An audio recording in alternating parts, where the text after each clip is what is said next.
Kamusta? Ako nga pala si GH Tech at sa video na ito, ipapakita ko sa inyo ang mga smartphone na nasa presyo mula 3,000 pesos hanggang 5,000 pesos ngayong September 2025. Karamihan ng mga phone na ito ay may 4GB of RAM, pero kung gusto mo ng mas mababang presyo, may ilan din variant na may 3GB of RAM.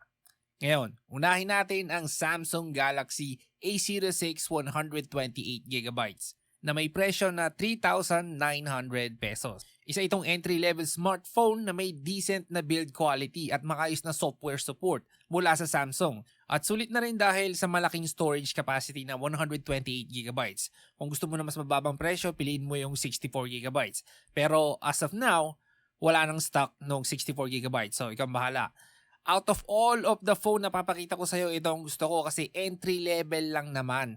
Hindi naman kasi natin pwedeng i-expect ang sobrang bilis ito.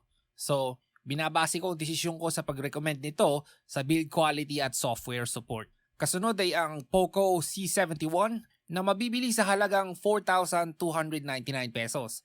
Meron itong malaking 6.88-inch 120Hz display, malaking 5,200 mAh na battery at side-mounted fingerprint sensor. Okay ito para sa basic na gamit gaya ng social media, YouTube at streaming, pero limitado ang performance lalo na sa mabibigat na apps at games. Sunod naman ay ang Infinix Smart 10 na nasa 4,116 pesos.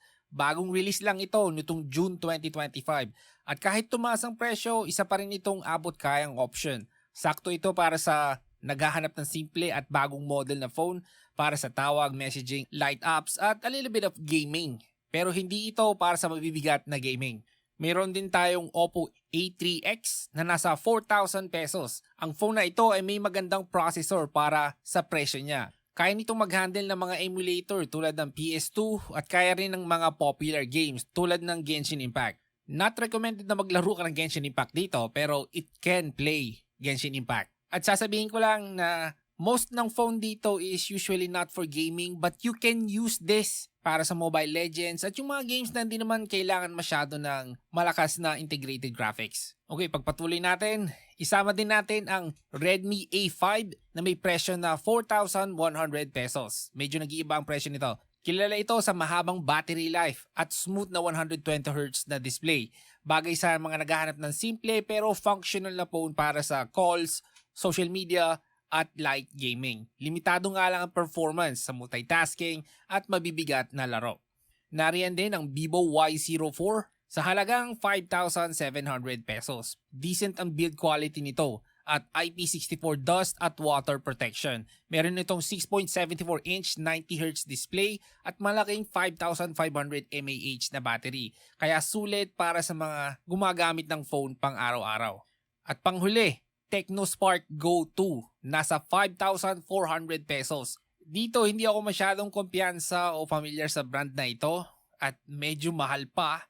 Kaya kung interesado ka dito, nasa iyo kung gusto mong subukan. Ngayon, para sa personal kong rekomendasyon, ulitin ko lang, una kong ire-recommenda yung Samsung Galaxy A06 128GB dahil sa maayos na build quality, malaking storage at maaasahang software support. Kung nakagamit ka na ng Samsung, walang ads at laging may software updates. Kung makakatsyempo ka rin ng sale, makukuha mo ito ng mas mura na nasa 3,500 pesos or lower.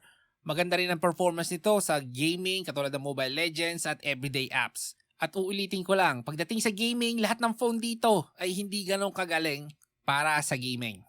Ngayon, ang pangalawa kong rekomendasyon ay ang Oppo A3X dahil maganda ang processor nito, Snapdragon to. Lalo na kung mahilig ka sa emulators tulad ng PS2 emulator. At kaya din ito ng mga normal na games. Kung ayos lang sa'yo ang 20 hanggang 30 frames na Genshin Impact, pwede na rin ito.